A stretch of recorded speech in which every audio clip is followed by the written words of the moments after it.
Hello and welcome back in the physics by JK sir. हमारी 11th class की video series में जो हमारा चैप्टर चल रहा है वो है बेसिक मैथमेटिक्स का हमारा जो चैप्टर चल रहा है वो है वेक्टर। और वेक्टर के अंदर हमने लास्ट क्लास में कुछ बातें की थी बेसिक्स, और वो ये थी कि हमने देखा था कि व्हाट इज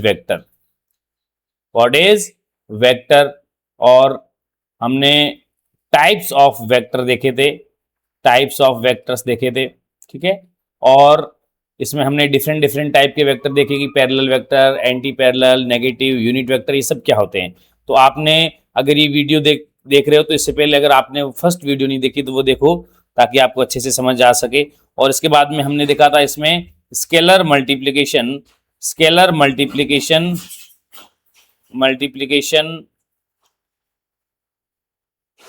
बाय वेक्टर का स्केलर मल्टीप्लिकेशन से हमने बात करी थी कि अगर मान लो कोई ए वेक्टर है, उसके मैग्नीट्यूड से अगर हम किसी स्केलर को मल्टीप्लाई करें तो वो वेक्टर उसका मैग्नीट्यूड भी n टाइम्स मल्टीप्लाई हो जाता है। तो आज हम लोग इससे आगे बढ़ते हैं। आज हम लोग जो पढ़ने वाले हैं तो जिस टॉपिक को स्टार्ट कर रहे हैं वो है component of a vector in A space. वैसे ये सब हमने लास्ट क्लास में भी देखा था कि जब यूनिट वेक्टर मैंने बताया था कि अगर आपके सामने एक कोऑर्डिनेट ज्योमेट्री है, उस कोऑर्डिनेट ज्योमेट्री के अंदर ये आपका एक्स एक्सिस, ये वाई एक्सिस और ये जेड एक्सिस, और इसमें ये देखा था कि जो एक्स अक्ष की डायरेक्शन है वो हम लोग किस यूनिट वेक्टर से शो करते हैं। एक्स अक्ष की डायरेक्शन को हम लोग शो करते हैं आई कैप प्लस का आई कैप, वाई डायरेक्शन को करते हैं हम प्लस का जे कैप, और जेड एक्सिस की डायरेक्शन को करते हैं के कैप। ठीक है, आई जे और के कैप। अगर मान लो कोई एक स्पेस का मतलब हो गया 3D में अगर कोई पॉइंट है, ठीक है, इस पॉइंट के अगर हम कंपोनेंट की बात करें, अगर इसका x कंपोनेंट है, y में इसका y है, z में इसका z है, तो कंपोनेंट को वेक्टर फॉर्म में हमने लिखने की क्लास में भी देखा था। क्या लिख सकते हैं? x की वैल्यू i कैप, y की value j cap plus z की वैल्यू k कैप। यानी एक वेक्टर को हम लोग कंपोनेंट फॉर्म में ऐसे लिख सकते हैं, जहां पे x क्या है, x अक्ष का कंपोनेंट, x क्या है, कंपोनेंट इन x एक्सिस का कंपोनेंट, ऐसे ही y का कंपोनेंट है ये, ठीक है, ये z एक्सिस का कंपोनेंट है। क्लियर। और इसका हमने कहा अगर इस कंपोनेंट फॉर्म में अगर मान लो आपका कोई वेक्टर दे रखा है तो इसका हमने मैग्नीट्यूड निकालना भी सीखा था। वो क्या था? रूट में X square plus Y square plus Z square. ये बात हमने लास्ट क्लास में भी की थी कि component of a vector space में कि आप इसको ऐसे भी लिख सकते हो, है ना, कि जो मान लो एक कोई एक्स वेक्टर है ना, तो इसका ए एक्स आई कैप, ए वाई जे कैप, ए जेड के कैप, कैसे भी लिखो। इसमें एक्स क्या है? एक्स डायरेक्शन का कंपोनेंट, ए वाई क्या है? वाई डायरेक्शन का कंपोनेंट। तो ये अलग अलग डायरेक्शन के कंपोनेंट है, ठीक है, और इसको हम लोग वेक्टर को कंपोनेंट फॉर्म में यानी आई जे के की फॉर्म में लिखते हैं। क्लियर। आज आगे बढ़ेंगे हम लोग इससे आगे। आज हम लोग बात करने वाले हैं इस चैप्टर का सबसे इंपॉर्टेंट टॉपिक है, या इंपॉर्टेंट इसका जो मेन जो वेक्टर क्वांटिटी का जो है कि एडिशन, उसका वेरी इंपॉर्टेंट। यानी अगर मान लो मेरे पास वेक्टर क्वांटिटी है, तो अगर दो वेक्टर क्वांटिटी को मुझे ऐड करना है, क्या करना है? ऐड करना है। तो मैं ऐड कैसे करूं? स्केलर तो ऐड करना आता है। जैसे मान लो फॉर एग्जांपल मेरे पास इसका मास 10 kg है और इसके ऊपर मैंने 5 kg मास रख दिया, और तो टोटल मास मेरे पास क्या हो गया? टोटल मास हो गया 15 kg, सीधा मैंने ऐड कर लिया। लेकिन अगर मान लो मेरे पास में कोई एक ब्लॉक है, इस ब्लॉक पर मैंने इस डायरेक्शन में 5 न्यूटन फोर्स लगाया, इस डायरेक्शन में 3 न्यूटन फोर्स लगाया, तो अब इसको कैसे ऐड करूंगा? 5 + 3 8 तो नहीं बता सकता कि 5 न्यूटन प्लस 3 न्यूटन ये टोटल मिलके आपका 8 न्यूटन। ऐसे तो ये नहीं हो सकता, क्योंकि वेक्टर हमेशा अलजेब्रिक सम की तरह नहीं जुड़ते, अलजेब्रिक सम नहीं होता, स्केलर की तरह सम नहीं होता। इनका जो होता है वो कैसे होता है, यानी अगर मान लो मेरे पास में कोई दो वेक्टर है, अगर मान लो कोई एक वेक्टर ए है और एक वेक्टर बी है, ठीक है, इन वेक्टर का जो रिजल्टेंट वेक्टर होगा, इनका जो एडिशन से जो वेक्टर बनेगा, फॉर एग्जाम्पल मान लो मैं कह रहा हूं इन दोनों को एडिशन कर रहा हूं, ए वेक्टर प्लस बी वेक्टर, इन दोनों का एडिशन करके एक नया वेक्टर आया मेरे पास में सी वेक्टर। अब इस सी वेक्टर का एक तो मैग्नीट्यूड होगा, दूसरी क्या होगी, इसकी डायरेक्शन होगी। तो मैं मैग्नीट्यूड क्या बताऊंगा, अगर मुझसे कोई पूछे कि ये दो वेक्टर है, इन दोनों को जोड़ा गया तो इसका मैग्नीट्यूड और इसकी डायरेक्शन क्या है। तो इनके एडिशन को एक्सप्लेन करने के लिए आपके सामने दो रूल आते हैं। पहला आता है ट्रायंगल लॉ ऑफ एडिशन, ठीक है, और दूसरा आता है पैरेललोग्राम। अगर आपको ट्रायंगल लॉ ऑफ एडिशन आ रहा है तो पैरेललोग्राम की डेफिनेशन से ही काम हो जाएगा, उसको कोई करने की जरूरत नहीं है। आपको तो दो वेक्टर का रिजल्टेंट वेक्टर निकालने के लिए, उसके मैग्नीट्यूड और इसकी डायरेक्शन को निकालने के लिए आपको क्या सीखना है, पैरेललोग्राम, ये ट्रायंगल लॉ ऑफ एडिशन की मदद से आपको उनके फॉर्मूले सीखने। तो शुरू करते हैं। सबसे पहला हमारा एडिशन ऑफ वेक्टर के अंदर, अगर एडिशन ऑफ वेक्टर की अगर हम बात करें, इसके अंदर जो हमारा पहला लॉ है that is triangle law of addition. Triangle law of addition, triangle law of addition क्या कहता है कि मान लो अगर आपकी कोई भी दो वेक्टर आपके एक ट्रायंगल की दो साइड को रिप्रेजेंट करते हैं जो एकदम सीक्वेंस में है, यानी एक साइड ये और दूसरी साइड मान लो ये आपका ए वेक्टर को रिप्रेजेंट करती है और ये दूसरी बी वेक्टर को रिप्रेजेंट करती है। दोनों क्या है, आपकी एडजेसेंट साइड है या सीक्वेंस वाली साइड है, ए वेक्टर बी वेक्टर, ए की डायरेक्शन में, ये इधर और ये इधर। तो इनका जो रिजल्टेंट होगा वो इसकी थर्ड डायरेक्शन, इसकी थर्ड साइड होगी ट्रायंगल की इन ऑपोजिट डायरेक्शन। ये यहां से यहां तक, ये ऑपोजिट डायरेक्शन में इनका जो रिजल्टेंट होगा सी, वो होगा ए प्लस बी वेक्टर। वो कौन शो करेगा, ये ट्रायंगल शो करेगा। ये क्या करेगा, ट्रायंगल शो करेगा।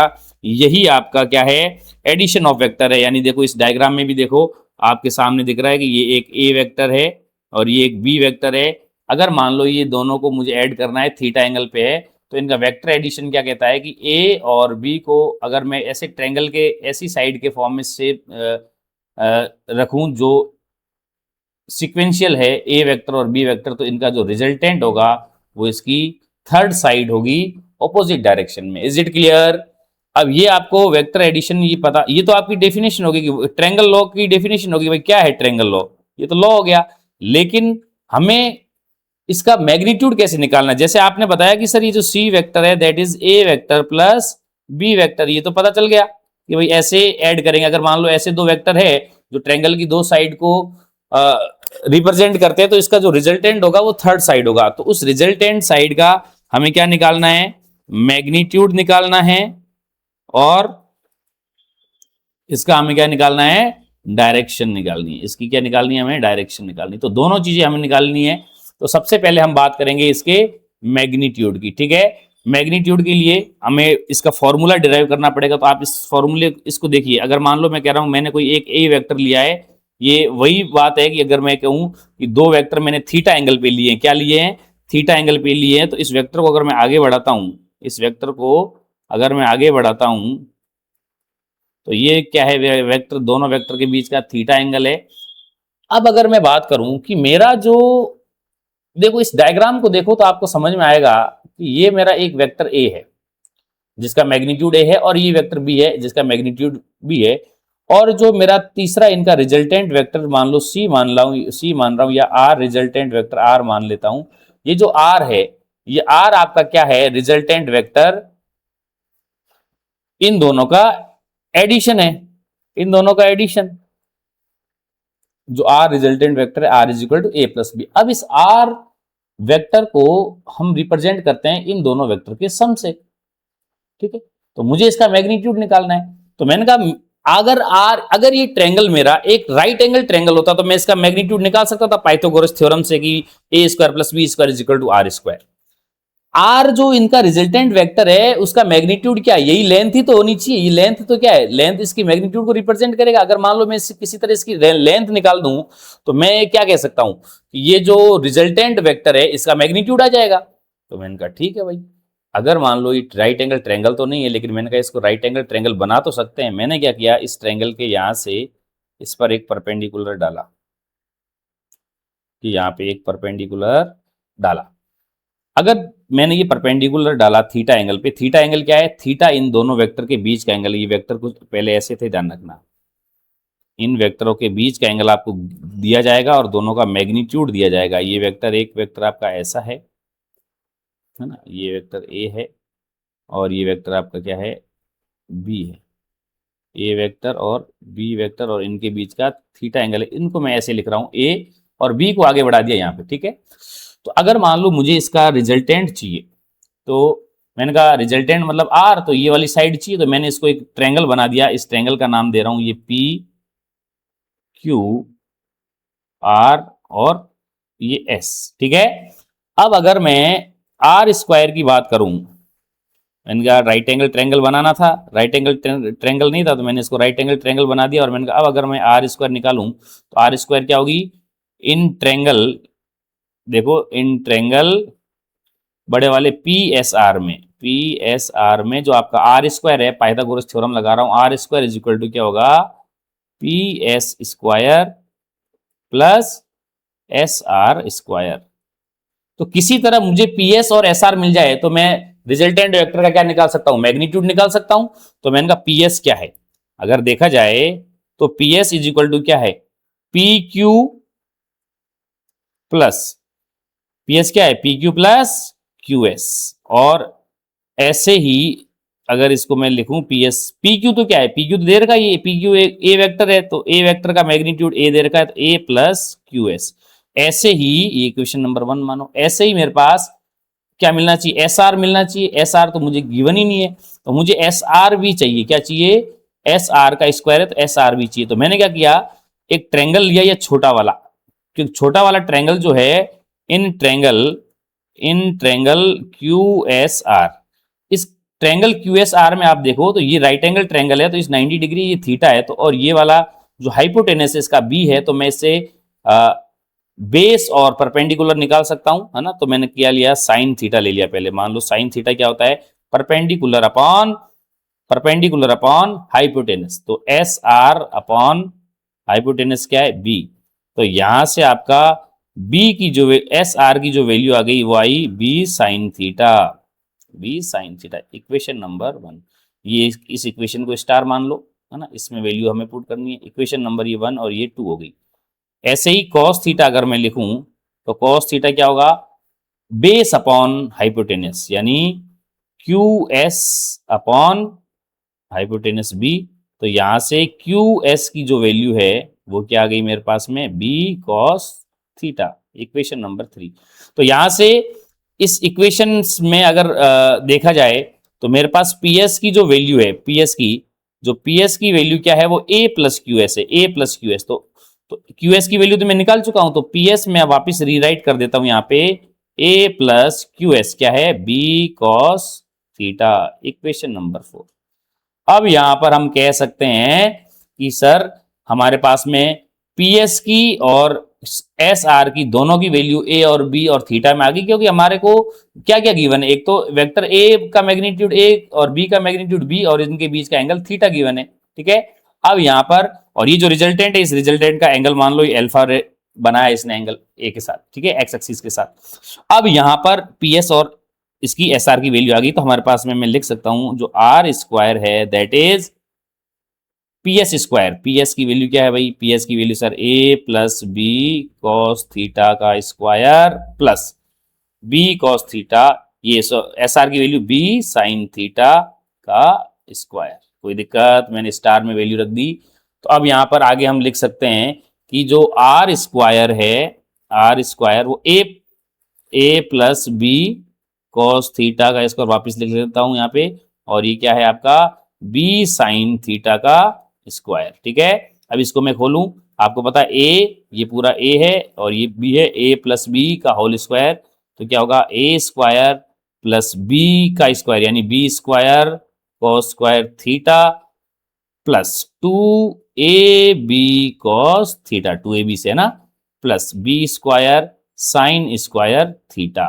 तो यहां पर हम देख सकते हैं कि जो ए स्क्वायर है ये पड़ा है और बी स्क्वायर कॉस थीटा और बी स्क्वायर साइन थीटा में मैंने बी स्क्वायर कॉमन ले लिया तो बचा cos square theta plus sine square theta plus 2ab cos theta. तो यहाँ पे हम कह सकते हैं जो रिजल्टेंट है वो आया ए स्क्वायर प्लस, देखो cos square theta plus sine square theta 1 होता है, बहुत बेसिक प्रॉपर्टी है, तो a square plus B square plus 2ab cos theta.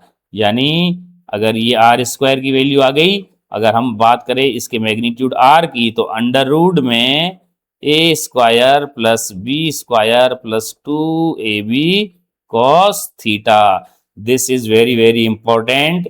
किसी भी दो वेक्टर का जब आप एडिशन करते हो तो उनका मैग्नीट्यूड निकालने का ये फॉर्मूला है। इससे आप क्या निकालोगे? मैग्नीट्यूड निकालोगे। क्या निकालोगे? मैग्नीट्यूड। क्लियर? समझ गए? यहां से ऐसे मैग्नीट्यूड निकालोगे। R is equal to root में a square plus B square plus 2ab cos theta. यानी ये जो आपकी जो साइड थी रिजल्टेंट साइड, इसका लेंथ आ गई, जो रिजल्टेंट है इसका लेंथ आ गया हमारे पास में रूट में a square plus B square plus 2ab cos theta. ये तो हो गई बात किसकी? मैग्नीट्यूड की। किसकी बात हो गई? ये हमने क्या निकाला? मैग्नीट्यूड निकाला। क्या निकाला भाई? मैग्नीट्यूड। अब हम बात करेंगे डायरेक्शन की। डायरेक्शन का मतलब हो गया कि जो रिजल्टेंट वेक्टर ने कितना एंगल बनाया, तो ये मैंने लिख दिया अल्फा एंगल। तो आप इस ट्रायंगल को अगर आप देखो, है ना, इस ट्रायंगल को आप देखो, अगर मैं डायरेक्शन की बात करूं, इस वेक्टर की डायरेक्शन की, तो आप इस ट्रायंगल को अगर देखो तो इस ट्रायंगल में ये रिजल्टेंट वेक्टर है आपका आर, इसने ये आपका ए वेक्टर है और ये आपका ये बी वेक्टर है। तो इसमें आप देखो, ठीक है, ये थीटा एंगल, ये जो एंगल है ये अल्फा एंगल, ये आपकी डायरेक्शन है। और ये आपका ए, और ये पूरी की पूरी, अगर मान लो मैं इसकी पूरी की पूरी की बात करूं, ये पूरी हमने निकाल दी है B, A plus B, A plus B क्या है? A plus B cos theta. और यहाँ पे ये वाली साइड क्या आई है? B sine theta. ठीक है, तो अब हम इसमें एंगल निकालेंगे। तो एंगल निकालने का सिंपल सा फंडा होता है कि आप इसका टेन थीटा निकालो, तो इसका टेन अल्फा क्या आ जाएगा? टेन अल्फा होएगा परपेंडिकुलर, यानी b sine theta upon base a plus B cos theta. या आप अगर अल्फा निकालना चाहो तो ये आ जाएगा tan inverse B sine theta upon ए प्लस बी कॉस थीटा। ठीक है, तो ये हमने डायरेक्शन भी निकाल दी। क्या निकाल दी? डायरेक्शन भी निकाल दी। अब एक एग्जाम्पल करेंगे तो आपको पूरा समझ में आ जाएगा कैसे। तो आपको क्या करना है, पता होना चाहिए कि अगर दो वेक्टर है थीटा एंगल पे, जिसका एक का मैग्नीट्यूड ए है और एक का मैग्नीट्यूड बी है, और उन दोनों को जोड़ने से अगर कोई रिजल्टेंट आर वेक्टर बना है तो उसका मैग्नीट्यूड आएगा r is equal to root में a square plus B square plus 2ab cos theta, और उसकी डायरेक्शन आएगा जो टेन अल्फा है वो बी साइन थीटा अपॉन ए plus B cos theta. Clear? अब आप सिंपल सा देखो, ऊपर ही ऊपर लिख देता हूं कि हमने क्या निकाला? R is equal to root में a square plus B square plus 2ab cos theta. ये आपका मैग्नीट्यूड का फॉर्मूला है, बहुत इंपॉर्टेंट है। और आपने जो डायरेक्शन निकाली alpha is equal to tan inverse B sine theta upon A plus B cos theta. ठीक है, अब आपको एक एक एग्जांपल से मैं समझाता हूं और बहुत सीधे डायरेक्ट याद हो जाएंगे आपको। पहला, अगर मान लो कोई दो वेक्टर है, कोई दो वेक्टर है जो किसी भी ब्लॉक पर मान लो जिनका मैग्नीट्यूड सेम है, मान लो मैं एफ वेक्टर मान लेता हूं, ये दूसरा भी ये एफ वेक्टर है, ठीक है, जिनका मैग्नीट्यूड सेम है और दोनों ही क्या है? पैरेलल है। क्या है? पैरेलल है, एक ही डायरेक्शन में लग रहे हैं, यानी थीटा इज इक्वल टू क्या है? 0। तो इन दोनों का जो रिजल्टेंट आएगा आपको पता है वो क्या आएगा? इसकी सर रूट में a square plus B square plus 2ab cos theta. Theta कितना है? 0, और कॉस 0 की वैल्यू होती है 1। तो यहां से हो गया एफ और F 2f square plus 2f square, है ना। तो यहाँ पे हो गया कि रूट में 4f², या इसको कह सकते हैं 2f। कितनी शानदार बात है कि अगर दो वेक्टर एक ही डायरेक्शन में है, सेम डायरेक्शन में, तो वो स्केलर जैसे ऐड हो जाएंगे, f और f 2f। यानी आप याद रखोगे कि अगर मान लो कोई दो वेक्टर है जो क्या है, सेम डायरेक्शन में है, अगर सेम नहीं होते तो भी, अगर सेम नहीं होते मैग्नीट्यूड में सेम नहीं तो भी a प्लस बी होता, लेकिन ऐड होते। यहां पे अगर मान लो एक वेक्टर आपका a है और एक वेक्टर आपका b है, देखो मैग्नीट्यूड अलग ले लिया, तो इनका रिजल्टेंट होगा वो a प्लस बी होगा, और ये क्या होगा, मैक्सिमम होगा। क्या होगा, मैक्सिमम होगा। यानी आपका दो वेक्टर का सम मैक्सिमम कब होता है, जब थीटा क्या होता है, 0 होता है। ये पूरी बातें आपको याद रखोगे। क्लियर, पहली बात समझ में आ गई, पहली बात समझ में आ गई कि आपका जो दो वेक्टर जिनकी डायरेक्शन सेम है, वो क्या है, स्केलर की तरह ऐड हो जाएंगे, या उसका फॉर्मूला लगा के हमने देख लिया कि a प्लस बी, यानी अगर एक ही डायरेक्शन में दो फोर्स है, f और f, तो 2f हो जाएगा। सिंपल सी बात है ना। आग एक बक्से को आप धक्का दे रहे हो, और अगर कोई आपसे खिसक नहीं रहा है तो आप बोलते हो कि यार तुम भी धक्का दो, तो वो धक्का देगा तो आपका और उसका दोनों का फोर्स ऐड होके फिर उस पर लगेगा ना। वही सिंपल सी बात है। ठीक है, अब और देखें, अगर मान लो मैं दूसरा एग्जांपल देखो, ये मैं इंपॉर्टेंट बातें बता रहा हूं, ध्यान रखना विथ एग्जांपल। इंपॉर्टेंट बात क्या है कि अगर दोनों वेक्टर जिनका मैग्नीट्यूड क्या है, डिफरेंट है, और डायरेक्शन सेम है, तो वो मैग्नीट्यूड दोनों का क्या हो जाएगा, ऐड हो जाएगा। अब बात करें आगे, अगर मैं बात करूं आगे कि जो मैंने वेक्टर लिया, ये वो क्या है, अब ऑपोजिट वेक्टर है। ऑपोजिट वेक्टर का मतलब मैग्नीट्यूड में भी सेम है और ऑपोजिट डायरेक्शन में, एक एफ इधर लग रहा है, एक एफ इधर लग रहा है। ठीक है, तो ये एंटी पैरेलल और इक्वल वेक्टर है मैग्नीट्यूड में, तो थीटा इनका क्या है, 180 डिग्री है। क्या है, 180 डिग्री। तो एफ रिजल्टेंट इनका जो आएगा वो क्या आएगा, वही a² प्लस बी। ए की वैल्यू एफ है, बी की वैल्यू भी एफ है, a² plus b² plus 2ab cos 180। और आपको ये पता होना चाहिए कि cos 180 की वैल्यू क्या होती है, बताओ, -1। वैसे हम ट्रिग्नोमेट्री इसके बाद चैप्टर में पढ़ेंगे, तब आपको और अच्छे से क्लियर हो जाएगा। ये हो गया। तो यहां पे एफ रिजल्टेंट मेरा क्या आ गया, एफ रिजल्टेंट आ गया 2f²।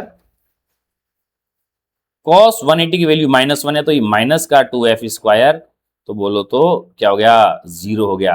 अरे भाई, अगर कोई ब्लॉक है, इस पर एक डायरेक्शन में मैं एफ फोर्स इधर से लगाया और दूसरे डायरेक्शन से एफ फोर्स मैंने इधर लगाया, तो दोनों क्या है, इक्वल मैग्नीट्यूड में ऑपोजिट डायरेक्शन में है, तो क्या हो गया, एक दूसरे को कैंसिल कर देंगे। यानी जब आप बात करोगे कि एक बॉक्स पे या दो वेक्टर क्या है, ऑपोजिट डायरेक्शन में, क्या है, वेक्टर ऑपोजिट डायरेक्शन में, एक वेक्टर ए है, चाहे अब मैं डिफरेंट लेके बता रहा हूं, ए है और एक बी है, तो इनका जो रिजल्टेंट होगा वो a माइनस बी होगा। क्या होगा, a minus B. a minus B हो गया, और a माइनस बी अब 0 भी हो सकता है और इससे कम भी हो सकता है। कोई दिक्कत यहां पर, किसी प्रकार की कोई दिक्कत है क्या? थीटा इज इक्वल टू 0 है तो 1 वैल्यू होती, तो वो ऐड हो गया, और यहाँ पे क्या हो गया, माइनस हो गया। और ये आपका क्या है, थीटा जब क्या है 180 है, तो ये आगे आपका आगे आर ए माइनस बी। कोई दिक्कत? अगर मान लो थर्ड बात करें कि अगर ये थीटा जो है वो क्या हो जाए, 90 डिग्री हो जाए, या अपन 90 डिग्री ले लेते हैं पहले। अगर मान लो मैंने ब्लॉक लिया,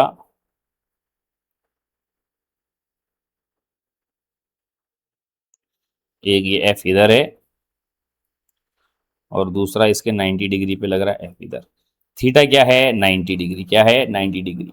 तो आपका एफ रिजल्टेंट क्या आएगा, रूट में f² plus f² plus 2ab cos 90। और आपको पता है cos 90 की वैल्यू क्या होती है, जरा बताइए। cos 90 की वैल्यू 0 होती है, तो ये पूरी टर्म क्या हो जाएगी आपके, ये पूरी की पूरी टर्म आपकी क्या हो जाएगी, ये वाली तो क्या हो जाएगी, 0 हो जाएगी। तो एफ रिजल्टेंट आपके सामने क्या आएगा, रूट में F square plus F square यानी 2f² या रूट 2f। क्लियर। अब आप हमेशा याद रखोगे कि दो वेक्टर इक्वल मैग्नीट्यूड के और बीच में उनका 90 डिग्री एंगल है तो रिजल्टेंट सीधा बोलोगे रूट 2f। f की जगह आपकी कोई भी क्वांटिटी हो सकती है, वेक्टर क्वांटिटी। अगर मान लो दोनों डिफरेंट होते, अगर दोनों डिफरेंट हो तो भी वो उसका भी बता देता हूं। अगर दोनों डिफरेंट होते, इधर a है और इधर क्या है, b है, तो आपको पता है रिजल्टेंट क्या आता, रूट में a² प्लस b² और 2ab cos थीटा वाला, 2ab cos थीटा वाला जो आपका टर्म है वो 0 हो जाता, तो r क्या आता, रिजल्टेंट रूट में a² प्लस b² और इक्वल है तो a² और b² की वैल्यू सेम है तो वो क्या आ जाएगा, रूट 2 और जो भी वो वैल्यू है जैसे f है तो f हो जाएगा। क्लियर, आ रही बात समझ में। चलो आगे बढ़े, ये हो गया 90 डिग्री पे। अब अगर मैं बोलूं कि 90 डिग्री के बाद में हमारे पास में और भी एंगल है, अब मैं ले रहा हूं फोर्थ एंगल ले रहा हूं, मैंने इन दोनों को ले लिया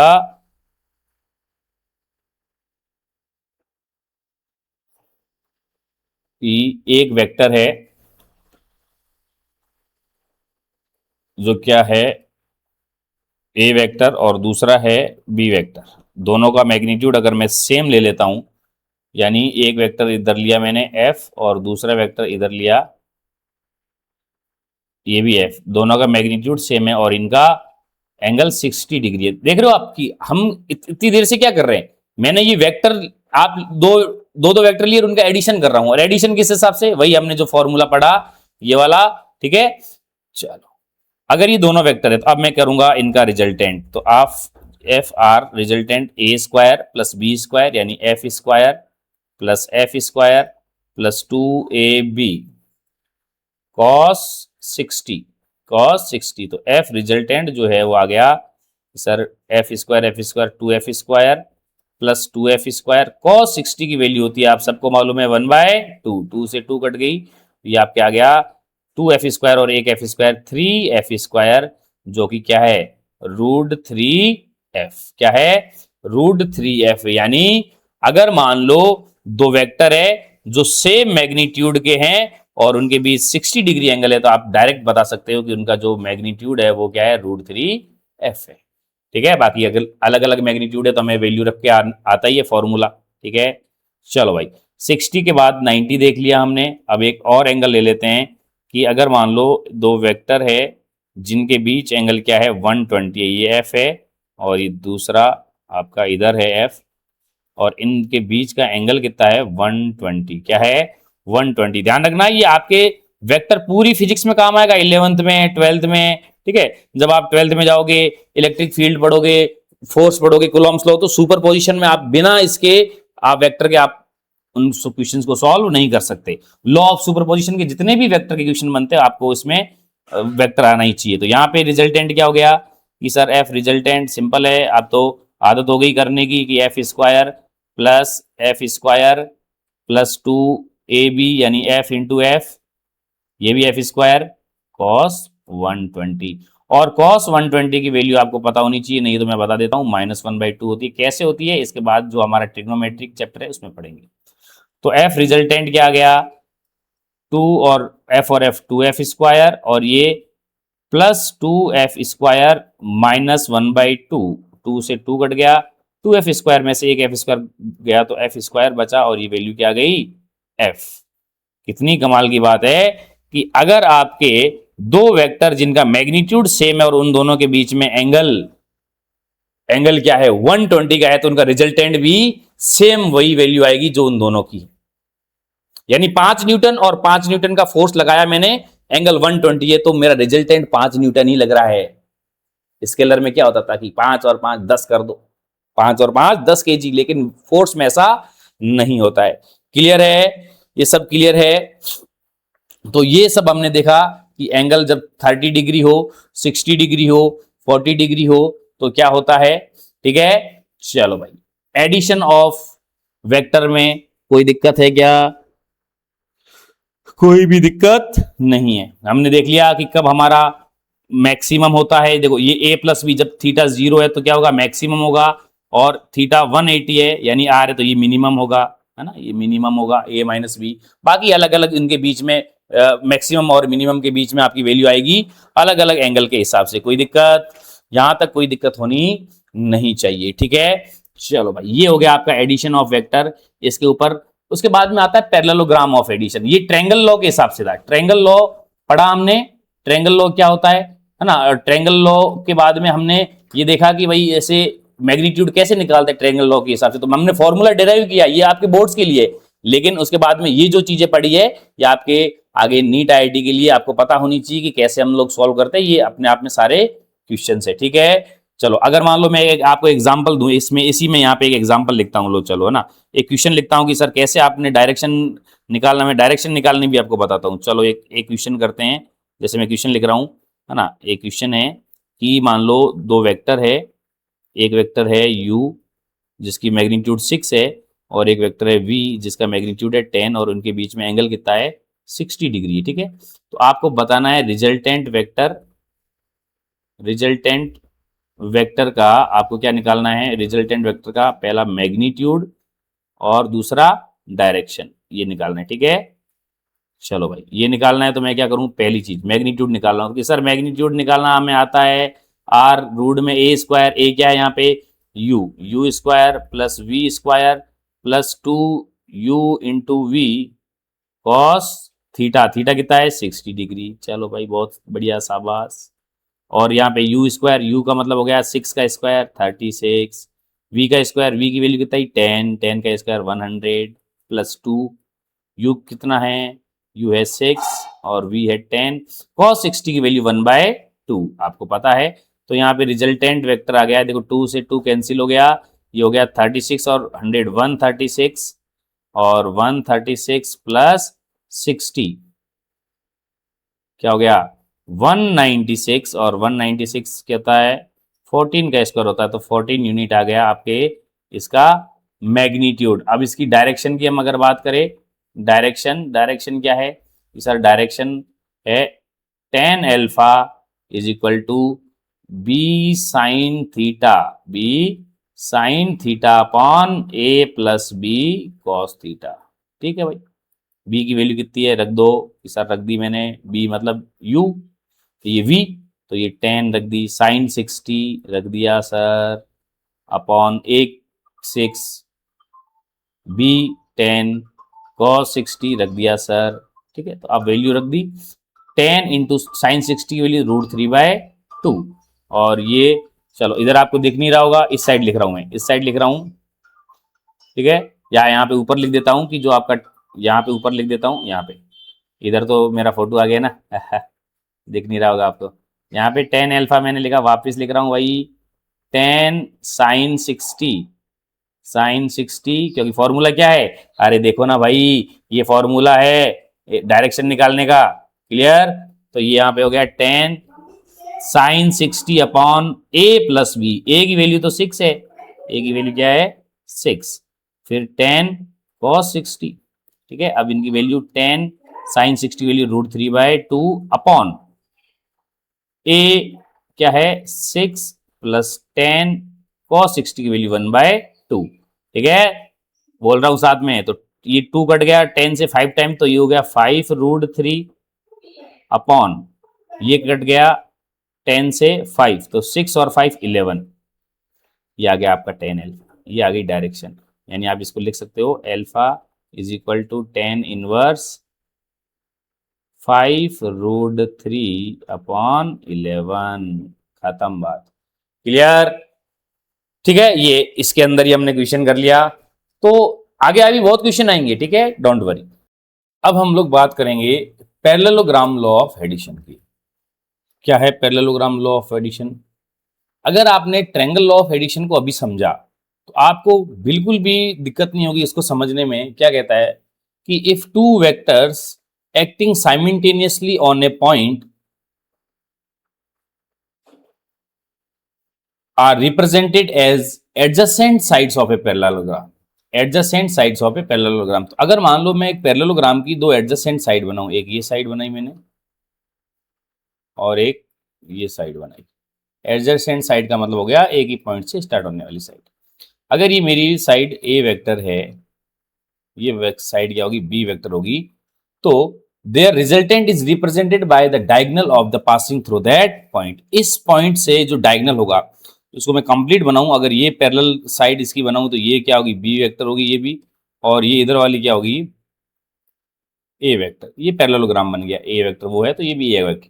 तो इनका जो ए वेक्टर और बी वेक्टर का जो रिजल्टेंट है वो ये डायगोनल होगा, वो ये डायगोनल होगा, ये रिजल्टेंट होगा ए प्लस बी।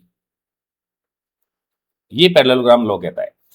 अगर आप देखा जाए तो पैरेललोग्राम लॉ कुछ भी नहीं है, इसको हम लोग ट्रायंगल लॉ के फॉर्म में भी इसको लिख सकते हैं। देखो अगर मान लो ये ए वेक्टर है और ये बी वेक्टर है और ये आर है is equal to A plus B, तो मैं इसको ऊपर को भूल जाऊंगा, ये नीचे बी और ए वेक्टर है और इस पर यहाँ पे वापस परपेंडिकुलर डालूं, ठीक है, और इनके बीच का थीटा एंगल लूं, तो वापस जो इसकी वैल्यू आएगी रिजल्टेंट वेक्टर की, अगर हमने निकाल के देखी तो हमारे पास में क्या आती है वो अब हमें याद करनी है। अब डेरिवेशन करने की कोई जरूरत नहीं है कि जो आर रिजल्टेंट आया है, जो आर रिजल्टेंट आया है वो है रूट में a square plus B square plus 2ab cos theta. इसमें भी सेम वही चीज आई है। और जो एंगल आया है रिजल्टेंट वेक्टर का, जो एंगल अल्फा एंगल आया है, डायरेक्शन जिसको हम बोलते हैं, वो एंगल कितना है, वो एंगल है tan alpha is equal to क्या हो जाएगा, क्या हो जाएगा भाई, tan alpha is equal to क्या हो जाएगा बताओ, है ना, ये करा था हमने, ये हमने देखा था कि b sine theta is equal to a plus B cos theta.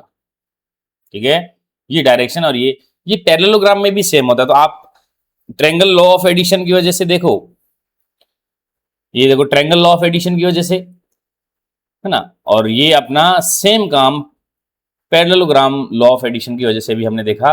तो इन दोनों में क्या होता है, सेम होता है। क्लियर है? तो हमें तो ये याद रखना है कि रिजल्टेंट वेक्टर जो है, उस रिजल्टेंट वेक्टर की जो मैग्नीट्यूड है वो ऐसे निकालते हैं और उसकी डायरेक्शन ऐसे निकालते हैं। ये है आपका वेक्टर लॉ ऑफ एडिशन। क्या है? वेक्टर लॉ ऑफ एडिशन, यानी दो वेक्टर को जब ऐड करते हैं तो उनका रिजल्टेंट वेक्टर जो आता है उसका मैग्नीट्यूड क्या होता है और उसकी डायरेक्शन क्या होती है, ये हमने देखा। आई थिंक ये सबको क्लियर हो गया होगा। बोलो, बहुत सिंपल सी बात है, डेरिवेशन आपको पता होनी चाहिए अगर आप 11th क्लास में हैं, और अगर आप 11th क्लास में नहीं है तो आपको फॉर्मूले पता होने चाहिए और आपको क्वेश्चन प्रैक्टिस आनी चाहिए। क्लियर? चलो भाई, अब अगर हम बात करें कि यही एडिशन और सब्ट्रैक्शन, अगर मान लो मैं सब्ट्रैक्शन की बात करूं, ये मैंने एडिशन की बात किया, ठीक है, अगर मैं बात करूं सब्ट्रैक्शन की, सिंपल सी बात है, हम बात करते हैं सब्ट्रैक्शन ऑफ वेक्टर्स।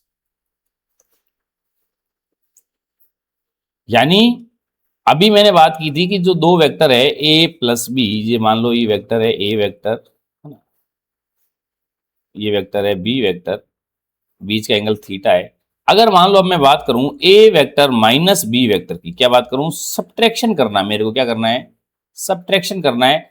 तो सब्ट्रैक्शन करना बहुत इजी है। अगर आपको एडिशन आता है तो सब्ट्रैक्शन में कोई दिक्कत नहीं है, क्योंकि आप सब्ट्रैक्शन को एडिशन के फॉर्म में लिख सकते हो। कैसे कि R vector is equal to, आप लिख सकते हो ना, ए वेक्टर प्लस माइनस का बी वेक्टर। समझ गए?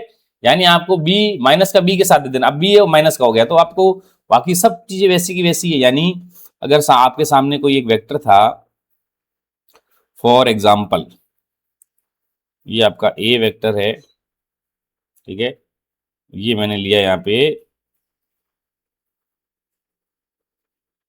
बी वेक्टर, ठीक है, और इनका जो रिजल्टेंट है ए प्लस बी का वो ये है, a vector plus B vector. अगर मान लो मुझे ए माइनस बी निकालना है तो मैंने क्या कर दिया, ए वेक्टर प्लस बी माइनस का बी वेक्टर, यानी इस वेक्टर को, इस बी वेक्टर को मैं क्या बना दूं, माइनस का बी वेक्टर, यानी माइनस से मल्टीप्लाई करूंगा तो ये एक्स की डायरेक्शन एकदम ही चेंज हो जाएगी, यहाँ पे आ जाएगा, ये हो गया आपका माइनस का बी वेक्टर। अगर ये ए और बी वेक्टर के बीच में अगर मान लो आपका एंगल क्या है, थीटा एंगल है, क्या है, थीटा, तो ए वेक्टर और माइनस बी वेक्टर के बीच में एंगल क्या हो जाएगा, 180 माइनस थीटा। क्या हो जाएगा, 180 माइनस थीटा, और इनका रिजल्टेंट कहीं यहाँ कहीं आएगा इस डायरेक्शन में, ठीक है।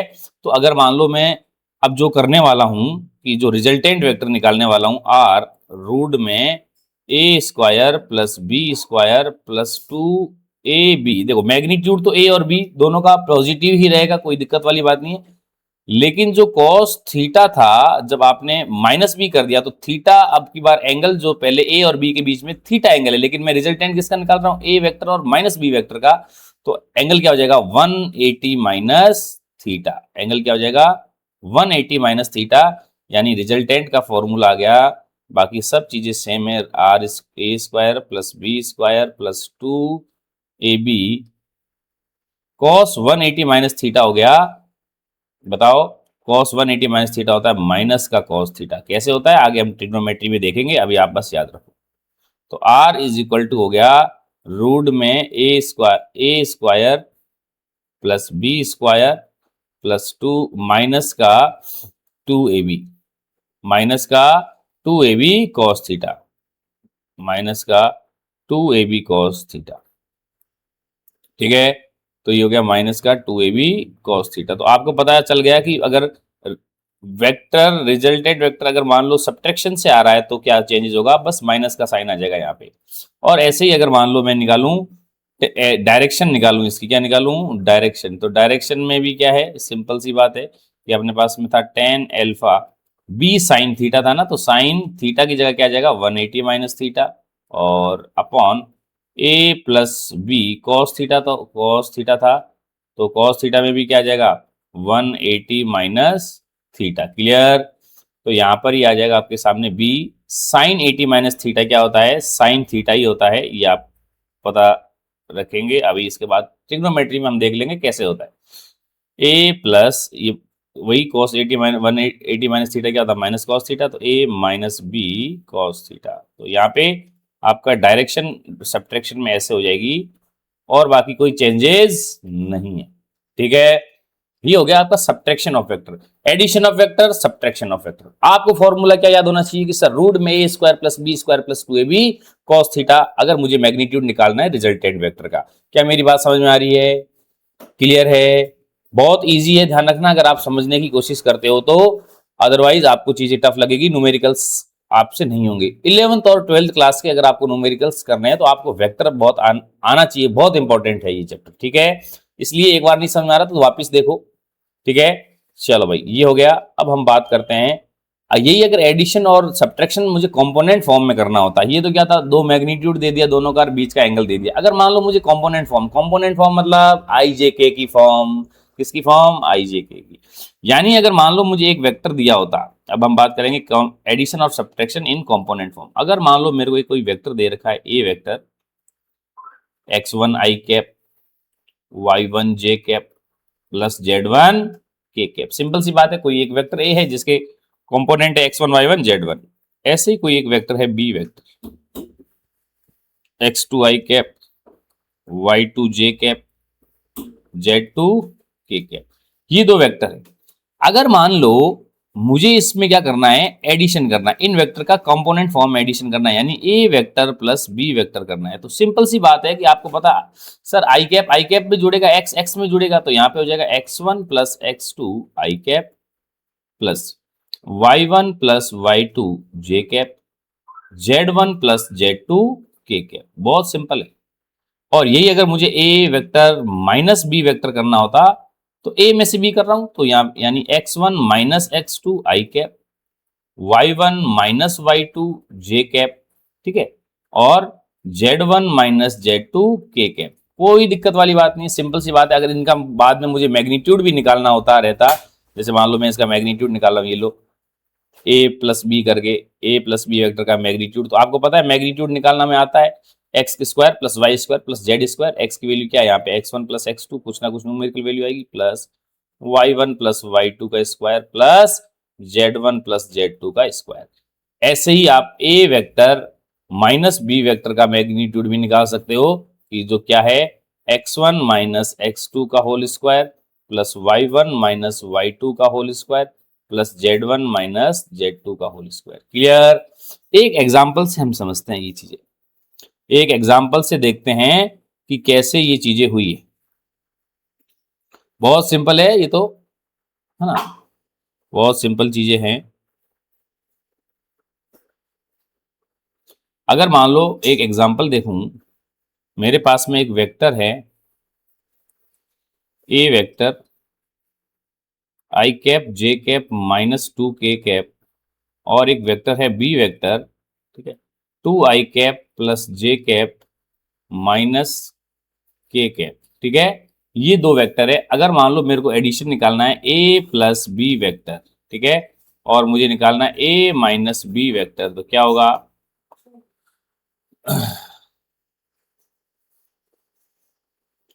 क्या होगा?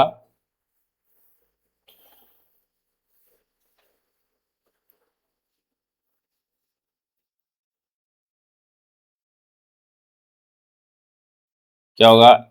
आई आई में जुड़ेगा, 1 + 2 3i cap plus 2j cap -3k cap. Simple है। और अगर ए वेक्टर माइनस बी वेक्टर, तो ए में से बी को माइनस कर दो, 1 में से -2 -i कैप, जे और जे हो गया 0, यहाँ पे 0 हो गया जे, तो और ये -2 माइनस माइनस +1 हो जाएगा, तो माइनस का k कैप, ठीक है।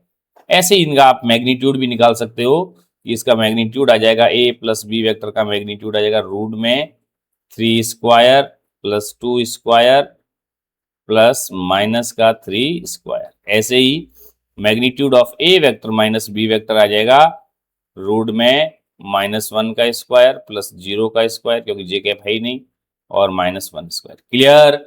बहुत सिंपल है, बहुत सिंपल है। अगर आप इसको देखो कंपोनेंट फॉर्म में और मैग्नीट्यूड और एंगल के फॉर्म में, तो हमने देख ही लिया उनका रिजल्टेंट निकालना। Clear?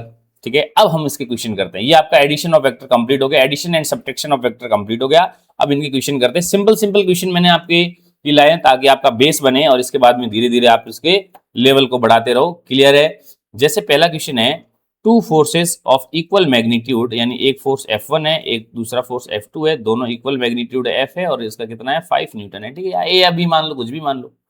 Act an angle at 60 degree. वाह भाई, ये दो फोर्स है जिनका एंगल 60 डिग्री है, ये भी एफ है, ये भी एफ। अगर आपको याद होगा तो आप इसका डायरेक्ट बता सकते हैं, क्योंकि मैंने यह ऐसा क्वेश्चन आपको अभी सॉल्व करवाया कि जब दो वेक्टर इक्वल मैग्नीट्यूड के हो और उनके बीच 60 डिग्री एंगल हो, तो वो क्या होते हैं? √3f होते हैं। यहां से डायरेक्ट आप बोल सकते हो, लेकिन अपने को सॉल्व करना, सॉल्व भी कर लेते हैं, कोई दिक्कत वाली बात नहीं है। अपने को पता है कि रिजल्टेंट वेक्टर होता है, एफ रिजल्टेंट होता है a² यानी F1² plus F2² plus 2F1 F2 cos theta. आपका ए और बी कुछ भी हो सकता है, F1 F2 मान लिया, लेकिन अपने को पता है इसने इक्वल दिया है, तो एफ रिजल्टेंट क्या हो जाएगा, है ना। F1 की वैल्यू भी 5 है, तो 5² प्लस 5² प्लस 2 5 × 5 कॉस 60। क्लियर? तो ये हो गया आपके पास में 25 और 25 50 प्लस 25 और 2 50 1/2। cos 60 की वैल्यू क्या थी? 1/2। तो ये हो गया आपके पास में 75 हो गया, जिसको आप लिख सकते हो 25 × 3 बोले तो 5√3, और यही आपका 5√3 न्यूटन। यही आपको मैंने बोला था कि डायरेक्ट बता सकते हो √3f और f की वैल्यू कितनी है? 5। क्या हो गया? 5√3। डायरेक्ट बता सकते हो अगर आपको सिंपल से कंसेप्ट जो मैंने बताया वो आपको पता है। क्लियर? ये तो हो गया रिजल्टेंट वेक्टर। क्या हो गया? रिजल्टेंट। इसका एंगल, यानी इस रिजल्टेंट वेक्टर ने कुछ तो एंगल बनाया होगा, है ना, कुछ तो एंगल बनाया होगा। इस एंगल की हम बात करें, ये मान लो रिजल्टेंट वेक्टर आया एफ आर आया, है ना, तो ये इसका ये एंगल कितना है वो बात करते हैं। तो हम बात करते हैं एंगल के लिए टेन अल्फा की बात करते हैं। Tan alpha is equal to क्या होता है? बी साइन थीटा अपॉन ए प्लस बी कॉस थीटा। पता होना चाहिए आपको, ध्यान रखना। तो बी कितना हो गया? 5 है। साइन थीटा की वैल्यू यानी साइन 60, एंगल 60 है, अपॉन 5 + 5 कॉस 60। ठीक है, तो इनकी वैल्यू रख दूं मैं, इनकी वैल्यू रख दूं 5 साइन 60 की वैल्यू आ गई √3/2 अपॉन 5 + 5/2। ठीक है, आ गया ये रिजल्टेंट। डायरेक्शन है ना, तो ये हो गया 5√3/2,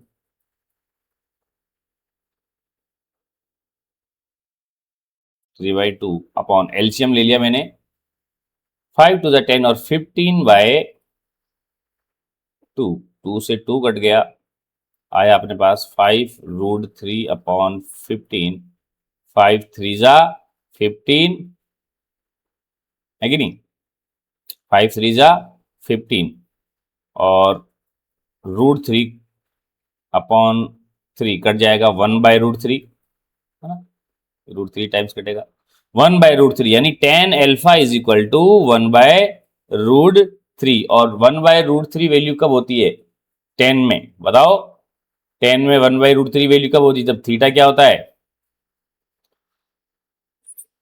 30 डिग्री, पता होना चाहिए तो, ठीक है। यहां पर आपको कोई दिक्कत, थीटा, तो आप ये भी देखो, आप हमेशा ये याद रखना, इससे एक और कंसेप्ट सीखने को मिला आपको, जब भी कोई वेक्टर का मैग्नीट्यूड सेम हो, दो वेक्टर है सेम है, मान लो ये f और ये f वेक्टर सेम है और यहां पर इनका एंगल थीटा है, तो रिजल्टेंट हमेशा जो वेक्टर है उसका जो अल्फा आएगा ना, वो हमेशा θ/2 आएगा, जब दोनों का मैग्नीट्यूड सेम है। जैसे यहाँ पे 60 डिग्री एंगल पे तो रिजल्टेंट हमेशा 30 आएगा, क्योंकि दोनों का सेम मैग्नीट्यूड है। क्लियर, बहुत इजी क्वेश्चन है, आपको समझ में आ गया, क्या बात है, बहुत बढ़िया, शाबाश, ठीक है। चलो नोट्स बनाते रहना साथ के साथ। नेक्स्ट क्वेश्चन, आप स्क्रीन को पॉज करके इसको पहले खुद सॉल्व करोगे, उसके बाद देखोगे और हो जाएगा, बहुत सिंपल है। क्या कह रहा है, if vector A and vector B makes angle of 20 degree and 110 degree respectively with X axis. चलो भाई, जैसा क्वेश्चन बोलता है वैसा। अच्छा, एक चीज मैं आपको बताऊं कि अगर आपसे मेरे को बहुत स्टूडेंट बोलते हैं कि सर है ना, वो नहीं हो रहे सर, क्वेश्चन सॉल्व नहीं हो रहे, पढ़ लेते हैं लेकिन क्वेश्चन सॉल्व नहीं होते सर, पढ़ लेते हैं लेकिन क्वेश्चन सॉल्व नहीं होते सर, पढ़ लेते हैं लेकिन क्वेश्चन सॉल्व नहीं होते। तो मैं आपको बता दूं कि how to build approach to solve numericals. ये बहुत इंपॉर्टेंट है। अगर आपसे न्यूमेरिकल्स नहीं होते, इसका मतलब आपकी अप्रोच बिल्ड नहीं हुई। तो इसके कुछ चीजें हैं जो आपको ध्यान में रखनी है। अगर आप फिजिक्स के न्यूमेरिकल्स करते हो तो सबसे पहला इनको करने के जो तरीके, तो इसमें सबसे पहली चीजें क्या है कि आपको स्टेप 1, ये बहुत ध्यान रखना, बहुत इंपॉर्टेंट बात बता रहा हूं मैं आज आपको। स्टेप 1, आपकी थ्योरी क्लियर होनी चाहिए, थ्योरी क्लियर होनी चाहिए, यानी आपको सब कुछ आना चाहिए, फॉर्मूला वगैरह, उसके बिना तो आप क्वेश्चन फिर नहीं कर पाओगे। अगर ये थ्योरी क्लियर है, उसके बाद में क्या है कि आपको क्वेश्चन को बड़े ध्यान से पढ़ो। अगर समझ में नहीं आ रहा दोबारा पढ़ो, बड़े ध्यान से पढ़ो। क्वेश्चन को ध्यान से पढ़ लिया, उसके बाद में क्या करना है, आपको क्वेश्चन जैसे जैसे पढ़ते जाओगे तो आपको कुछ चीजें जो क्वेश्चन में गिवन है वो दे रखी है, गिवन दे रखी है और गिवन चीजें दे रखी है, तो साथ में डायग्राम भी बनाते जाओ। क्या बनाते जाओ, डायग्राम भी। और इसके बाद स्टेप 4, अगर आपको फिर देखना है कि मुझे फाइंड क्या करना है, फाइंड क्या करना है, और फिर आपका दिमाग लगाना है कि आपकी उसकी टॉपिक की अगर थ्योरी क्लियर है तो आपको दिमाग लगेगा कि जो गिवन और फाइंड में रिलेशन है ना, गिवन और फाइंड में क्या रिलेशन है वो आपको दिमाग में याद करना है और आपको पता चल जाएगा। जैसे फॉर एग्जांपल एक सिंपल सी मैं बात करूं, आपको चार्ज दे रखा है ना, चार्ज दे रखा है और आपको टाइम दे रखा है ना, आपको टाइम दे रखा है और आपसे करंट पूछता है, तो आप इस गिवन में और है ना, ये दोनों गिवन है और इसमें फाइंड करने में रिलेशन क्या निकालोगे, सर I = Q/T होता है। सिंपल सी बात है। जैसे अभी क्वेश्चन कर रहे हैं, हमें एक वेक्टर ए दिया हुआ है, एक वेक्टर बी दिया हुआ है ना, इनका मैग्नीट्यूड दिया हुआ है और अगर मान लो इनके बीच का थीटा एंगल दिया हुआ है ना, तो आप क्या करते हो कि सर अच्छा मैग्नीट्यूड और थीटा एंगल देते हैं तो रिजल्टेंट तो sir a² + b² + 2ab cos theta होता है। बस ये चीजें करोगे तो धीरे धीरे आपसे क्वेश्चन सॉल्व होने लगेंगे। फर्स्ट दिन आपसे क्वेश्चन सॉल्व नहीं होंगे। ये अप्रोच होती है, धीरे धीरे बिल्ड करनी होती है। आप एक दिन करोगे, अटकोगे, 2 दिन, 4 दिन, 10 दिन, लेकिन कंटिन्यूअसली अगर आप काम करोगे इस बताई हुई ट्रिक पे तो आपसे क्वेश्चन सॉल्व होने लगेंगे, गारंटी है मेरी। क्लियर? तो ध्यान रखेंगे इस चीज का।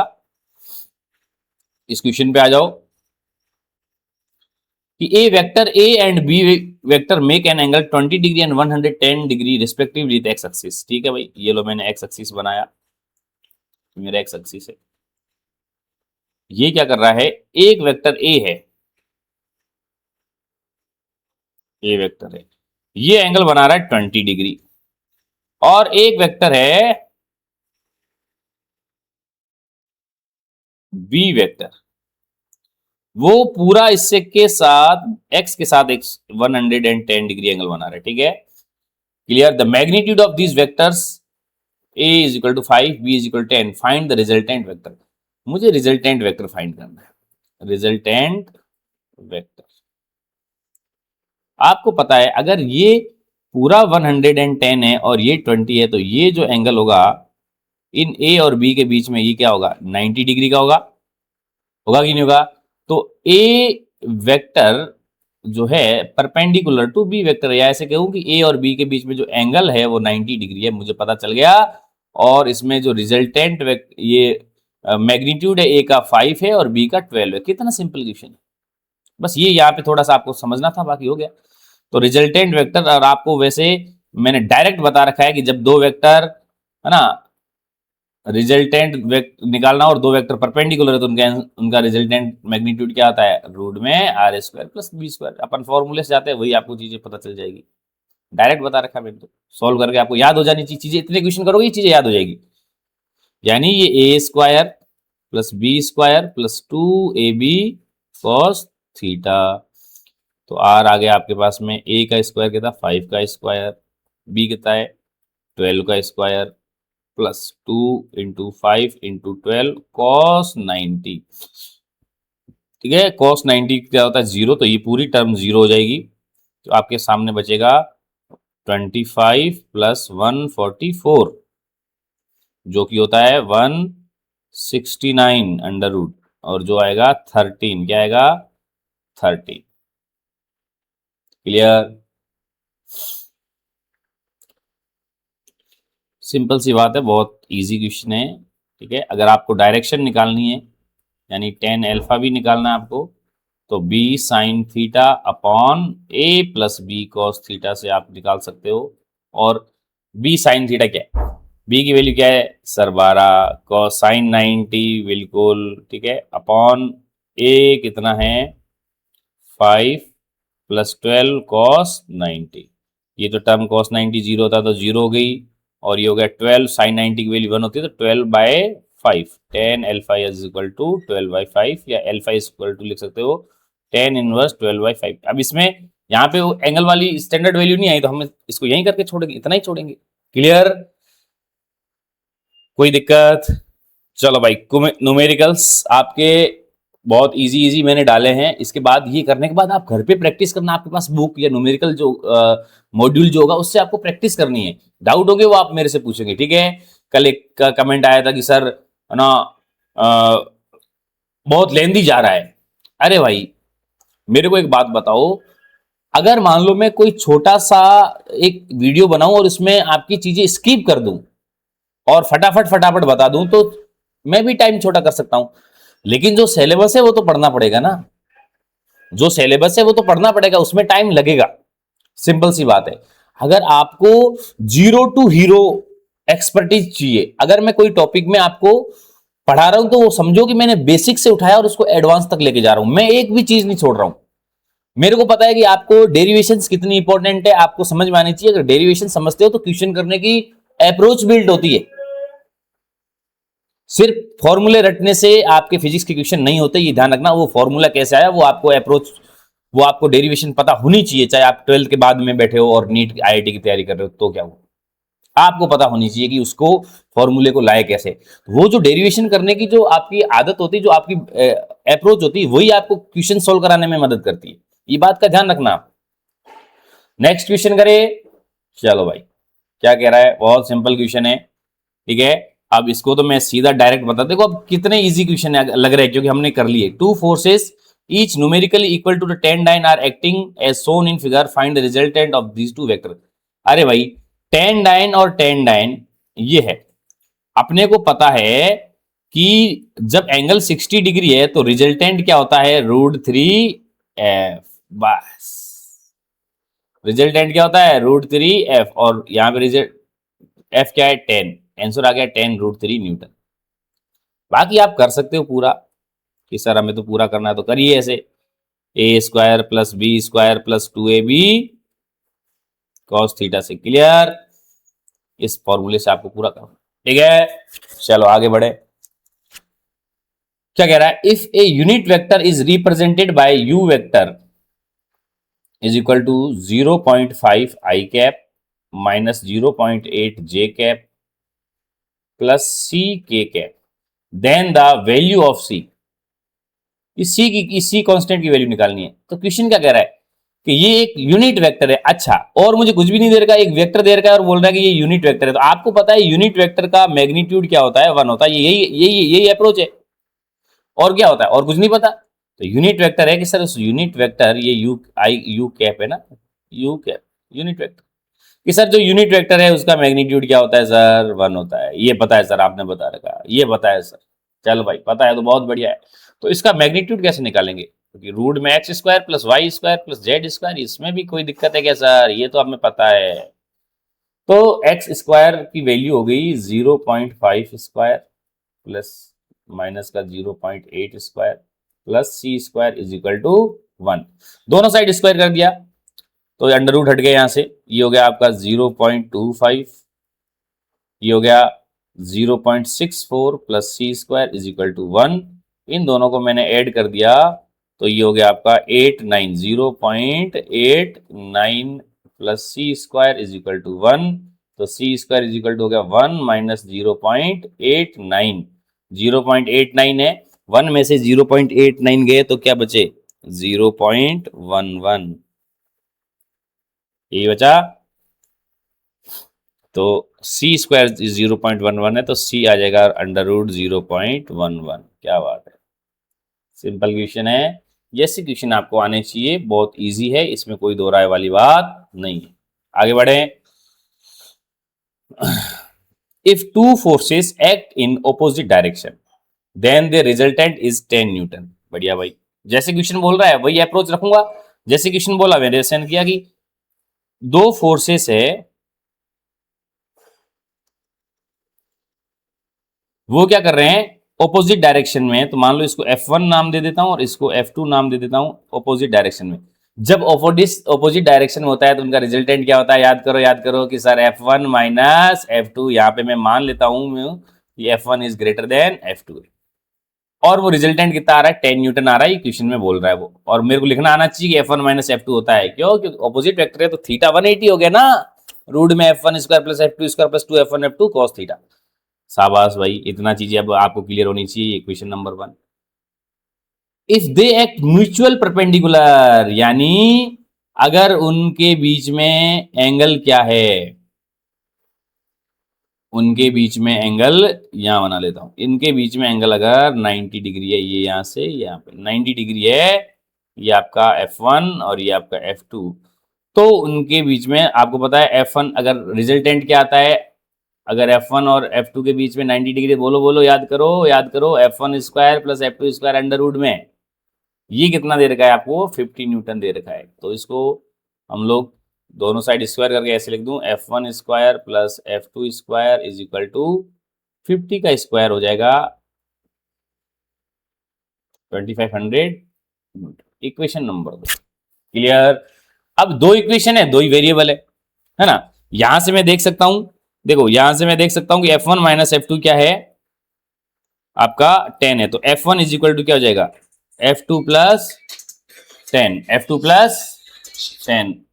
क्लियर, तो यहां पे ये इक्वेशन नंबर 3। चलो भाई, F1 इज इक्वल हो गया F2 प्लस 10, इक्वेशन में वैल्यू रख दूं मैं, तो मैंने इस इक्वेशन नंबर 3 से वैल्यू इक्वेशन नंबर 2 में रख दी, तो ये F1 का स्क्वायर हो गया F2 प्लस 10 का square plus F2 square plus 25 sorry is equal to 2500। Quadratic equation बन गई है, कुछ नहीं है, सॉल्व करनी आनी चाहिए। कैलकुलेशन है, कंसेप्ट है वो लग चुका है। अब तो क्या है, सिंपल कैलकुलेशन है। क्या है, सिंपल कैलकुलेशन 2500।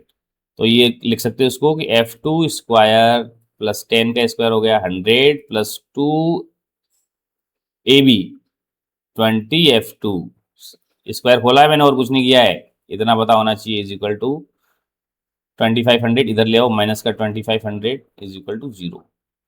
तो ये हो गया आपके पास में। अच्छा, अब क्वाड्रेटिक इक्वेशन, क्वाड्रेटिक इक्वेशन में देखो यहाँ पे क्या हो गया, क्वाड्रेटिक इक्वेशन में F2 है सिर्फ, देखो यहाँ पे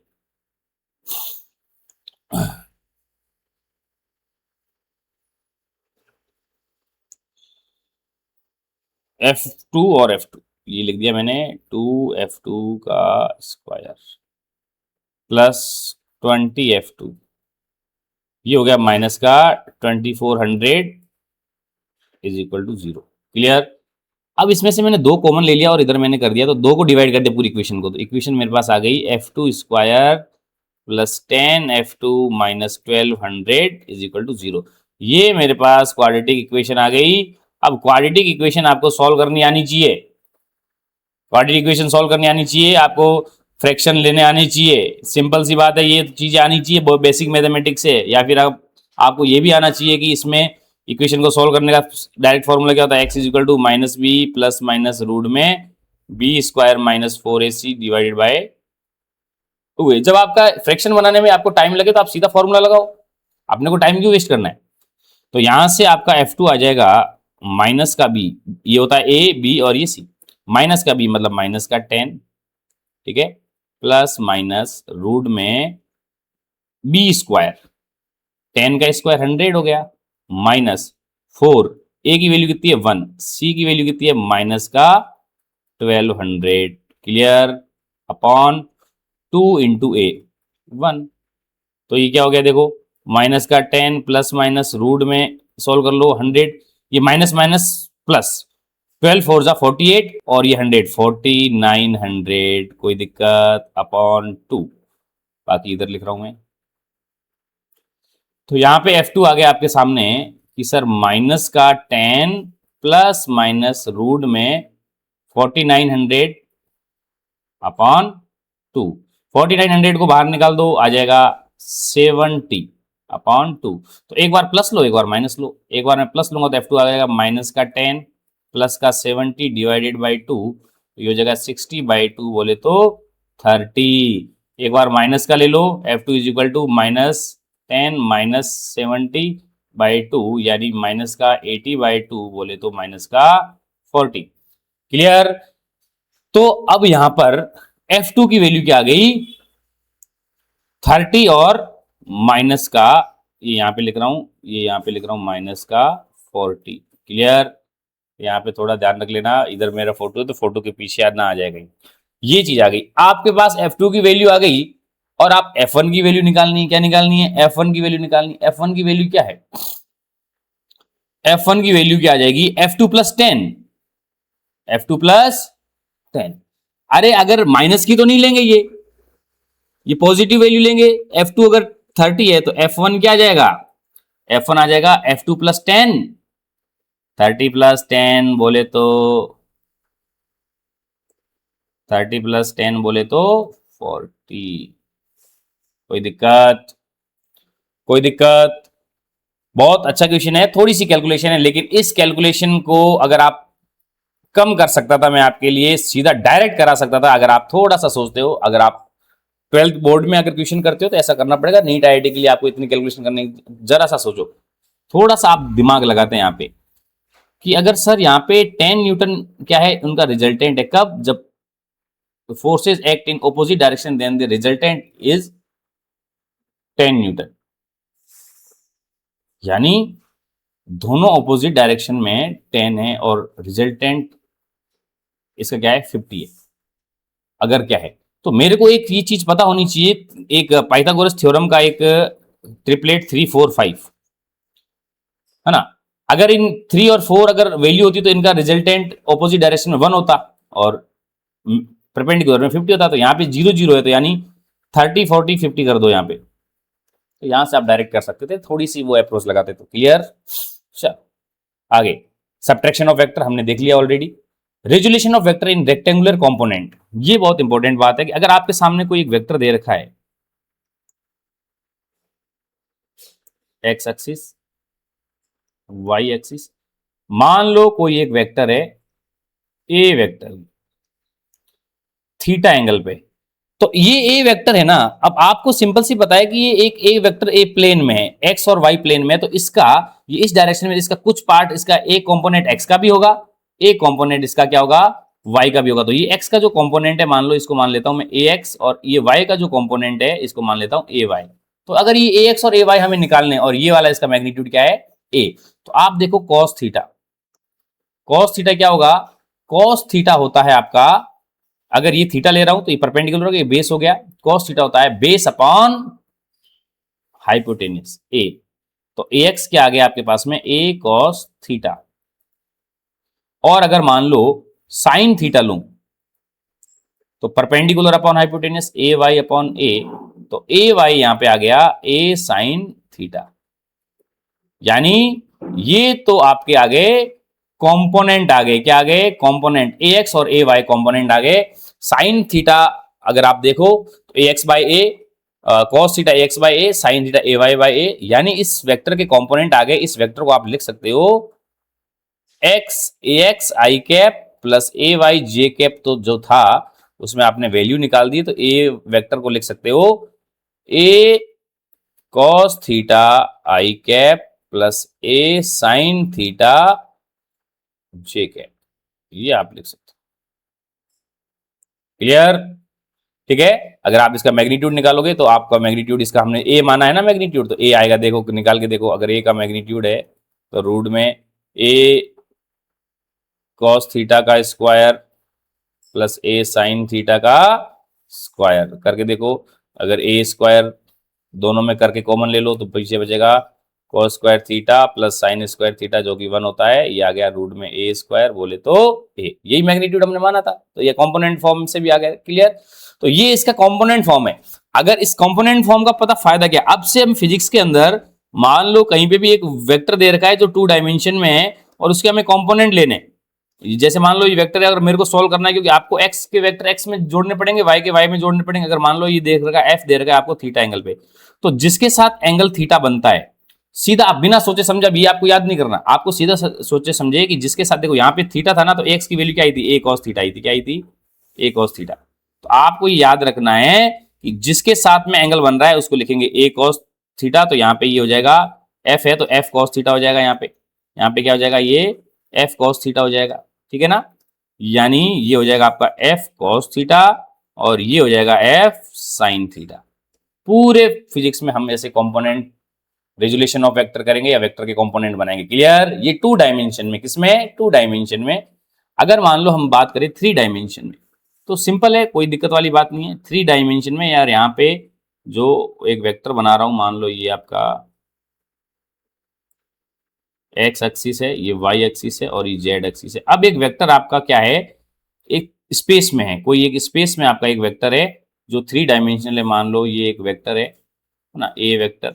ठीक है, अब ये ए वेक्टर, इसने इसका कंपोनेंट एक एक्स में भी होगा जो अल्फा एंगल बना रहा होगा, एक वाई में भी होगा जो मान लो बीटा एंगल बना रहा होगा, और जेड में भी होगा जो क्या बना रहा है, गामा एंगल बना रहा है। ठीक है, इसके कंपोनेंट जो है वो हमें फाइंड करने हैं, है ना। अगर मान लो मैं बोल रहा हूं कि ये एक वेक्टर ए है, ठीक है, ये तीनों डायरेक्शन में, तो मतलब ए एक्स आई कैप, ए वाई जे कैप, ए जेड के कैप, या आप सिंपली एक्स आई कैप, वाई जे कैप, जेड के कैप भी लिख सकते हो। अब इसके कंपोनेंट आपको फाइंड करने हैं, तो सिंपली आपने कॉस अल्फा निकाला, इसमें से निकाला, देखो कॉस अल्फा। अगर आप इसको देखोगे तो ये आपने इसके परपेंडिकुलर डाला ऐसे, है ना, तो ये इसकी, ये जो इसका मैग्नीट्यूड ए है और ये अल्फा है, और आपको क्या निकालना है, आपको निकालना है ये इसका एक्स का कंपोनेंट, मतलब ये बेस निकालना है। ठीक है, तो आपने कॉस थीटा लिया, सिंपली कॉस अल्फा हो गया, cos alpha is equal to हो गया आपका बेस अपॉन हाइपोटेनियस, बेस आपका ए एक्स अपॉन ए, ऐसे ही as well as cos beta आ गया a y upon a, cos gamma आ गया आपके पास में ए जेड अपॉन ए, जहां पे A X A Y A Z क्या है, component of X Y Z, और ए क्या है, रिजल्टेंट मैग्नीट्यूड ऑफ वेक्टर। इन तीनों को हम बोलते हैं डायरेक्शन कोसाइंस। क्या बोलते हैं? Direction cosines. ठीक है, डायरेक्शन कोसाइंस। डायरेक्शन बता रहे हैं इसकी, एक्स की डायरेक्शन, वाई की डायरेक्शन, जेड की डायरेक्शन, या तीनों का कंपोनेंट बता रहे हैं। तो ये आपको पता होना चाहिए, और इन तीनों में बहुत इंटरेस्टिंग रिजल्ट रहता है। अगर आप देखो इनमें, तो इनका रिजल्ट क्या रहता है कि कॉस स्क्वायर जो अल्फा है प्लस कॉस स्क्वायर बीटा है प्लस जो कॉस स्क्वायर गामा है, दैट इज इक्वल टू 1। ये आपसे पूछा गया है कई बार। अगर मान लो इसको मैं कोस स्क्वायर अल्फा को मैं लिख सकता हूं 1 माइनस साइन स्क्वायर अल्फा, इसको लिख सकता हूं 1 minus cos 1 minus sine square beta,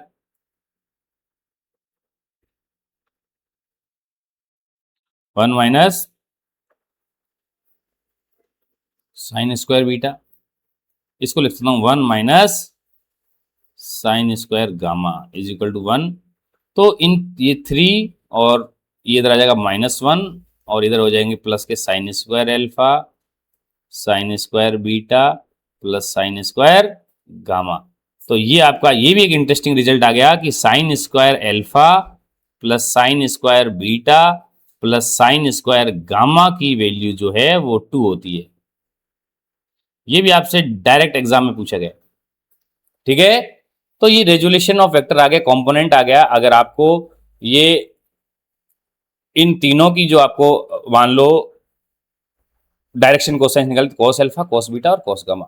ठीक है, कोई दिक्कत? अगर ए एक्स की वैल्यू चाहिए, जैसे इससे क्या होगा, ए एक्स क्या हो गया, ए एक्स हो गया आपका ए कॉस अल्फा, ए वाई क्या हो गया, ए कॉस बीटा, ए जेड क्या हो गया, ए कॉस गामा। सिंपल है, एक ही चीज को बार बार कर रहा हूं। पहले दो डायरेक्शन कर रहा था, अब 3 डायरेक्शन में कर रहा हूं। ये ध्यान रखना, इनको क्या बोलते हैं, डायरेक्शन कोसाइंस। अगर आपको एग्जाम में पूछे कि ये है तो इसकी डायरेक्शन कोसाइंस निकालो, तो आपको क्या निकालना, a x by a y by a z by a, x y और जेड की डायरेक्शन कोसाइंस। क्लियर? आगे बढ़े, क्वेश्चन करें इसके कुछ। चलो भाई, अगर मान लो मैं कह रहा हूं मेरे पास एक वेक्टर दे रखा है P vector, that is 3i cap plus 4j cap plus 12k cap, find the magnitude and direction cosines of p। Magnitude find करूं तो सिंपल है, मैग्नीट्यूड फाइंड करना तो अरे आपको आता है कि सर बिल्कुल p का मैग्नीट्यूड क्या हो जाएगा, रूट में X square plus Y square plus Z square, यानी 3 का स्क्वायर प्लस 4 का स्क्वायर प्लस 12 का स्क्वायर। कर लो भाई फटाफट कैलकुलेशन कर लो, 9 प्लस 16 प्लस 144, 25 और 144 169, और बोले तो 13, क्या आया 13। अब आ जाओ इधर, डायरेक्शन कोसाइंस, यानी मेरे को क्या निकालना है, कॉस अल्फा। वो क्या होता है, ए एक्स बाय ए एक्स क्या है, एक्स एक्स का कंपोनेंट, तो सर एक्स का कंपोनेंट तो 3 है, और मैग्नीट्यूड निकाल दिया 13, क्या हो गया। अरे सर बहुत ईजी है ये तो, अरे सर ये तो बहुत ईजी है, अरे सर ये तो बहुत ईजी है, बिल्कुल ईजी है। अगर आप समझोगे पढ़ोगे तो कोई दिक्कत वाली बात नहीं है। ए वाई की वैल्यू क्या है कि सर 4 है, अब तो हम बता देंगे, बताओ भाई। सर कॉस गामा की वैल्यू भी बता देंगे, बताओ भाई क्या हो जाएगी, 12/30। तो ये डायरेक्शन कोसाइंस हमने निकाल दिए, बहुत इजी क्वेश्चन है, कोई दिक्कत वाली बात यहाँ पे नहीं है। चलो भाई next question, find the angle made by the vector I cap plus J cap with X axis and Y axis. क्या बात है, सवाल की लैंग्वेज चेंज कर दी, आपको पागल बनाने की कोशिश कर रहा है, लेकिन हम बनेंगे नहीं। वो बोल रहा है कि एक वेक्टर है ए वेक्टर, ठीक है, इसका एक्स के साथ और वाई के साथ जो एंगल है वो बताओ। अरे एक्स के साथ एंगल मतलब अल्फा, वाई के साथ एंगल मतलब बीटा। तो एक्स के साथ एंगल क्या होगा कि सर कॉस अल्फा, वो क्या होगा ए एक्स अपॉन ए, और y के साथ कि सर कॉस बीटा, वो क्या होगा ए वाई अपॉन ए। तो a निकाल लो, पहले a निकाल लो, 1 स्क्वायर प्लस 1 स्क्वायर, ये आ गया आपका a मैग्नीट्यूड √2 रख दो।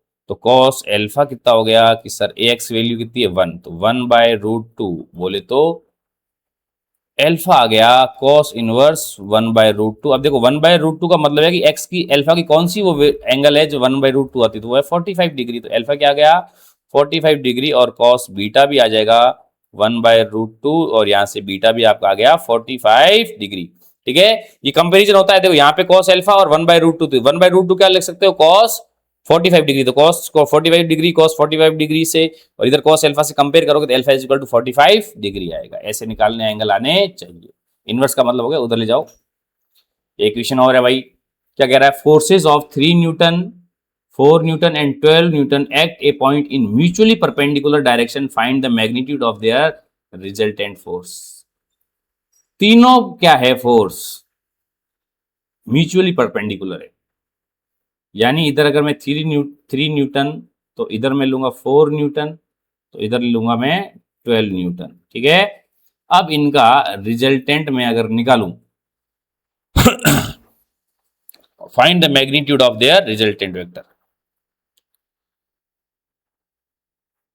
फाइंड द, अब यहां पे देखो x में कितना है 3, y में कितना है 4, z में कितना है 12, तो इसको मैं एक वेक्टर फॉर्म में लिख दूं फोर्स के, कि F is equal to 3i cap plus 4j cap plus 12k के। तीनों एक्सिस का मैंने मेरे को दे रखा है, परपेंडिकुलर है, तो x का कंपोनेंट, y का कंपोनेंट, z का कंपोनेंट तीनों में लिख दिया, और इसी का मुझे रिजल्टेंट निकालना है। तो ये हो गया रूट में 3 स्क्वायर प्लस 4 स्क्वायर प्लस 12 का स्क्वायर, बोले तो अभी मैंने किया 169, तो 13 न्यूटन। क्या है रिजल्टेंट, 13 न्यूटन। कोई दिक्कत वाली बात नहीं है। एंड ऑफ द स्लाइड, आपका टॉपिक जो एडिशन ऑफ वेक्टर है, सब्ट्रैक्शन ऑफ वेक्टर है, कंप्लीट। हमने 2 क्लासों में एडिशन एंड सब्ट्रैक्शन तक कर लिया। अब एक क्लास बची है जिसके अंदर हम लोग पढ़ेंगे multiplication of vector next class में। ठीक है, तब तक आप इसके और क्वेश्चंस करना आपका होमवर्क है। आपका होमवर्क ये है कि आपको क्या करना है, एडिशन और सब्ट्रैक्शन ऑफ वेक्टर पे और कंपोनेंट 2 डायमेंशन एंड 3 डायमेंशन पे, मैग्नीट्यूड पे आपको क्या करना है, घर पे प्रैक्टिस करनी है, क्वेश्चंस करने हैं। और आप अगर क्वेश्चन नहीं होते तो थ्योरी को वापस पढ़ो, प्रॉपर नोट्स बनाओ। ठीक है, आपके कहीं पे भी आपको कोचिंग क्लास स्कूल जाने की जरूरत नहीं है। अगर आप यहाँ से पढ़ते हो और नोट्स बनाते हो तो आपका कंप्लीट सॉल्यूशन है, ध्यान रखना। इसलिए क्लास थोड़ी लेंदी लग सकती है, क्योंकि स्कूल में आपको वो चीजें नहीं बताई जाएगी जो आपको यहाँ सीखने को मिलेगी। कंप्लीट सॉल्यूशन है 11th और 12th का, क्लियर। और उसके साथ में टेस्ट हो रहा, हम टेस्ट कराएंगे आपको नीट और आईआईटी के क्वेश्चंस का। ठीक है, चलो आज के लिए इतना बहुत है। मिलते हैं नेक्स्ट क्लास में, नेक्स्ट वीडियो में। तब तक take care, bye bye, bye bye.